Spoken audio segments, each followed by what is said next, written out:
So welcome guys to our weekly team Zoom, and we do these 20-minute product talks every week, and it's not necessarily always a specific product, but generally it's a topic that is of interest that we hear from someone. So we try to cater these to you guys. So if you do think of something, we'd love to hear from you on something that may be helpful for you or your family or someone you know that may be dealing with some health issues that you'd like to give them some helpful information. And that's our goal here, is to just give you guys some new ideas and things to share here. So I want to first just start out here mentioning we do have a couple fun things coming up here. Smoothie workshops are always very popular, so we do have one coming up actually this Sunday, and we try to make these convenient meals that you can have available at any time. And we actually have been doing these almost monthly because of them being so popular. And if you can't make it, we will also make those for you too, for a little bit of an added cost. So let us know if you can't make it and you want us to make them for you. We also have a great event coming up that we had to reschedule. We are moving this into July now, so if you want to hear some information all geared towards summertime and healthy solutions, feel free to invite to this. We're going to have some fun giveaways and just all information to kind of help with health issues, and just not just health, but also information dealing with, I said, summer topics. So so make note of that one, Monday, July 8th, 7:30. That is a actual live event, so you would come here to AV Wellness for that. All right, so our topic tonight is on skin and healthy skin from the outside in. I feel like this is, again, some of those things that a lot of us know about skincare. We think that that's the only thing we can do for our skin. And I hope that you guys will learn tonight that there is so much more beyond just things we can do topically. Yes, that's going to be a topic too, but a large part of this comes from what we do internally. And if you look at the amount of skin disorders out there, it's actually pretty crazy. If you guys can see my screen there, that, you know, inflammatory skin diseases ties into many categories of skin conditions. So rosacea, and eczema, and psoriasis, I think, are the main three that people are familiar with. And you can kind of see in this picture on here of how when an allergen gets beneath the skin, that it will then trigger the skin to become inflamed. So when that happens, we see some of these things like a rash, an itchy type feeling. You might notice that you get a appearance of red, patchy, dry skin. There's all different appearances for these things, but it's definitely a huge concern for people.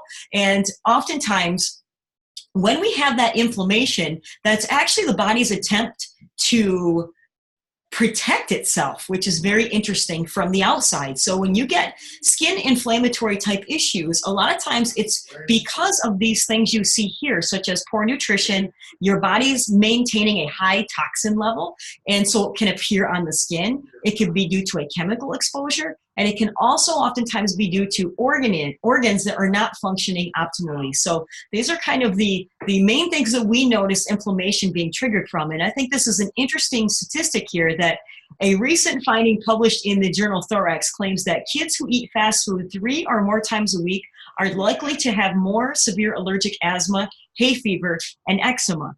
So we are finding more and more that what we are putting in our body is a direct correlation on what we see on the outside.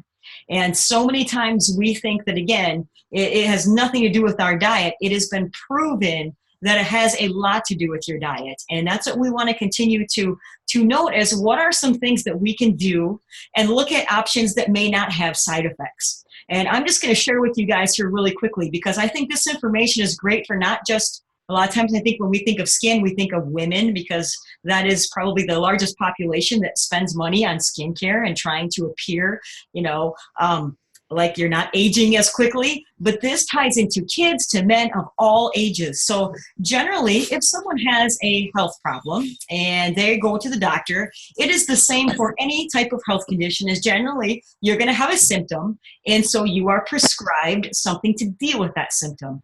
But most, doesn't matter what this is geared towards, whether it's skin or something internal, it's going to be something that just masks the symptom and doesn't actually take care of it at the level that it's not going to continue to be reoccurring. So that's what I want you to know. This is Braden. This is actually a Shackley mom's son, and he struggled severely with eczema starting already at age 1. And it's very interesting when you hear his story. Again, you think of, you know, a 1-year-old and how much they're exposed to.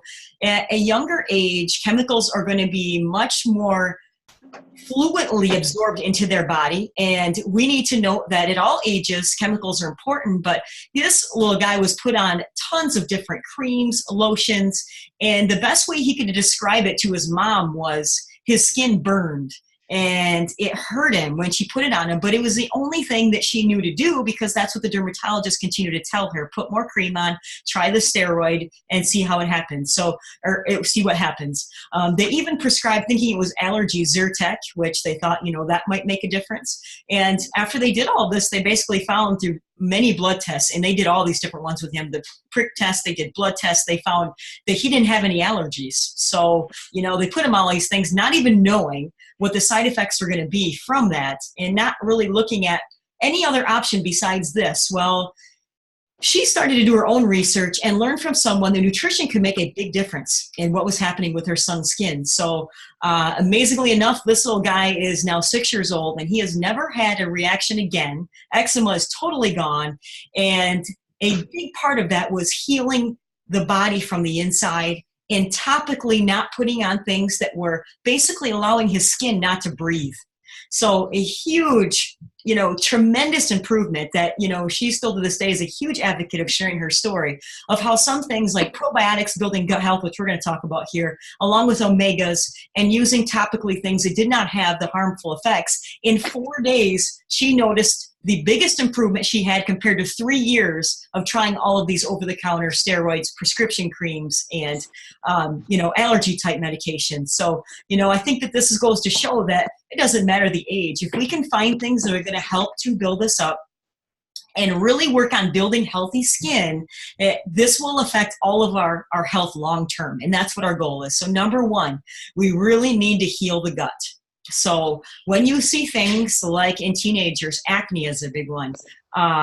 Probiotics are huge. And so much of that is because, and again, we kind of talked about the fast food in kids, when we're eating so many of these bad things, you're getting the bad bacteria continuing to build, and it's going to manifest itself differently in each person. So acne can oftentimes be a symptom of that. That's just one example.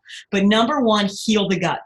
Number two, figure out the right nutrients that your skin needs to help continue to turn over the cells faster, and to make sure that, this is kind of interesting if you guys never heard this before, but when your organs digest nutrients, the organs take everything they possibly can, and your skin only gets the leftovers. And that's why a lot of times people's skin can be very, the coloring very dull, the suppleness of the skin, because it's not getting very much nutrition. Granted, it's the largest organ of the body. The internal organs are going to take the nutrients first. And that's very fascinating when you think about that, because if we are not giving ourselves things like supplements to guarantee that we're getting nutrients to our body, you have no idea of what you're eating is actually being absorbed and then brought to the surface into your skin. So if we can add the right nutrients, heal the gut, and then look at adding the right things to boost your immune system and reduce inflammation. So these all kind of tie together to also looking at anything that could be causing that inflammation, like thinking of external products like cleaning products, laundry products, and things that, even simple things like what you're cleaning with, trying to reduce the amount of chemicals that are in your foods. And that's why organic becomes more and more popular. And even with skin issues, trying to reduce some of those things, even if you look at trying to reduce some of the, the meats that have sometimes higher amounts of hormones and things that, again, if you can buy cleaner variations, it is amazing how sometimes this will make a big difference in how your skin appears. Now, I just want to hear touch, and I know we only have 20 minutes here, and I always have lots to cover. So just kind of touching on what are the main things we need to do from a supplement perspective in building healthy skin cells. Number one, protein. We need good, high quality protein because it's a building block. So the more of this that you can get into your body, the better. And a lot of times it can be very hard to find, good, clean protein. And that's why we are huge advocates for using a supplement. And this is a great recipe, especially for kids. I have to admit, though, I love it too. But, making things like a fudge. You mix a cup of peanut butter, a cup of energizing soy protein, a third cup of honey. It's a great low glycemic snack, but yet you're getting your healthy fat and you're getting the protein to help build healthy cells. So number one, getting good quality protein. And again, you may think you ate a great diet with all plant-based protein options, but you don't realize that a lot of times it's very hard to get protein that has all of your amino acids and has everything you need in a balanced approach, and that's where a supplement option becomes key here. So the next thing we want to mention is Omega Guard, and I think that most people think Omega's heart health, which yes, it is definitely a huge thing for heart health, but it's also amazing for skin health.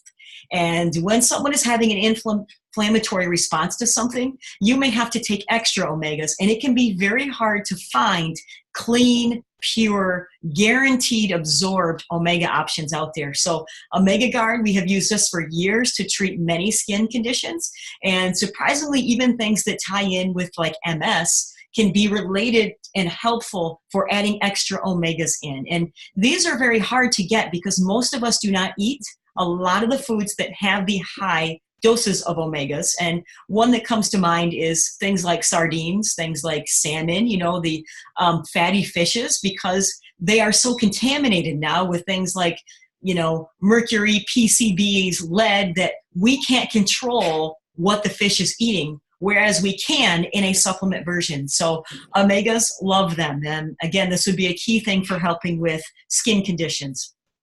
The next one we're going to talk about here real fast is, you know, we mentioned healing the gut. Probiotics is the number one way.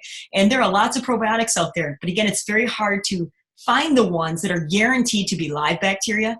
There's actually two options Shaklee has. There's a Pearl and there's a DI. And they both have different properties of what they deliver. In case you're wondering here real fast, the Pearl we're talking about here actually has 250 million bifidus live bacteria. And a lot of people wonder, you know, is bigger better when you hear these numbers? Not necessarily, because it has to be absorbed.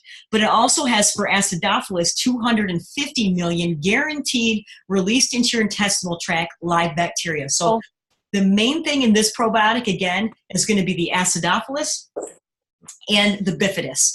The DI is going to have a few different strains that's more tied to immune health. So I'm on my way. I'll get my shoes on.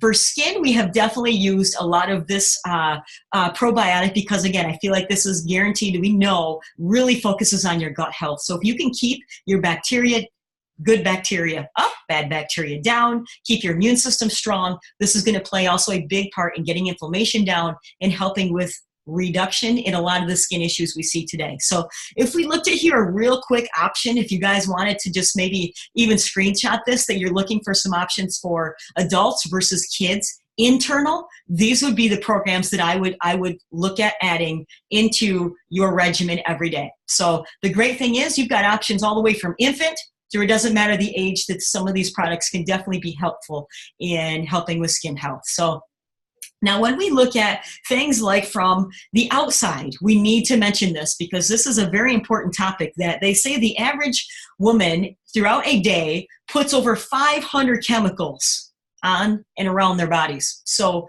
when you think about that, many of them have not been studied. And it's very interesting that even something like lipstick, they say that if an average lipstick contains as many as 9 different metals. And you think of what metals do in your body, that if you use that twice a day, that's 20% more than what is allowed in our bloodstream. So what does that mean? That many of those metals are things like chromium, which has actually been linked to things like stomach tumors. And we should not be putting heavy metals into our body. That is nothing that should be added. And why is it allowed in our skincare? It's just like the same reason we have to be so cautious of supplements, because there's not a whole lot of regulation. United States is actually one of the worst for regulations on what's allowed in skincare. And I think that this is very interesting, just to kind of here really quickly show here this in how banned ingredients, these are the different countries and what is allowed that is been banned. If this is interesting, the United States, there are only 11 banned chemicals that can't be used in our skincare. 11. You go to Japan, you got 30. Canada, 598. Malaysia, over 1,300 chemicals are banned. And in Europe, 1,300 also. So why in the world does the U.S. allow so many of these chemicals? You know, a lot of it has to do with regulation, testing, and money. And so you may find products out there that look like they work because they kind of superficially mask the symptom. But the difference in what we want to have is things like what Shaklee has here, that their skincare has 25 plus ingredients that are not allowed because they're keeping things as clean and pure as we can. So what is that going to mean? For our skincare, it's going to make a tremendous difference in working at the cellular level versus just trying to cover up an age spot, trying to mask and fill in a wrinkle. It's actually working to rebuild your skin at the cellular level. So again, we really need to be aware that there are options. There are so many things out there that we can look at. And the youth skincare is great because it can be used again on all ages, men, women. There's products that are geared more towards hydration, more for helping with elasticity. You can look at the different variations, but you'd never have to worry about the chemicals being used. And one also big topic right now is sunscreen. And I want to mention that too, because I feel like that's a hot topic right now, that sunscreen is another one of those that we use this all summer.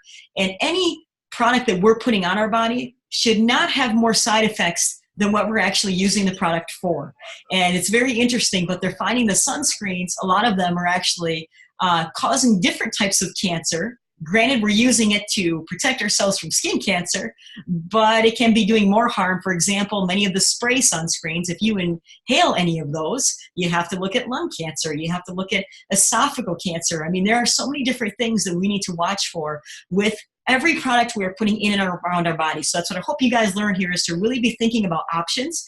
And that's where, you know, many of us know Shaklee is a great fit because you don't have to worry about any of the long-term effects. And you know that it's actually helping to build better health long-term, which I hope is a focus for all of us, because we are all going to be learning about this and sharing about this, you know, 20, 30, 40, 50, 60, 70 plus years from now, that we are still talking about, you know, the benefits that we had from using products like this. So I want to open up here real fast if anybody has any questions, any comments. We'd love to hear from you. Maybe if you have a youth comment or you have a product comment that you'd like to share, please do here, guys. We have just a couple minutes. So I do. I have a question.